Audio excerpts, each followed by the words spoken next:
In this video I will show you how to recover a hacked Instagram account.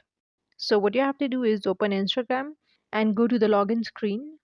Now select the hack account from the list and it will prompt you to enter your password. So instead of entering the password, click on try another way.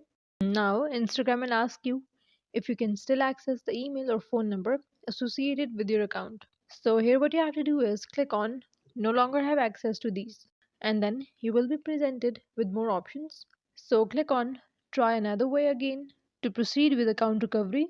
After this, Instagram will ask you how you would like to confirm your identity. So choose yes, take a selfie video to confirm my account. Then click on next and follow the on-screen instructions to complete the selfie video where you will need to turn your head in different directions. Once done, click on next to submit.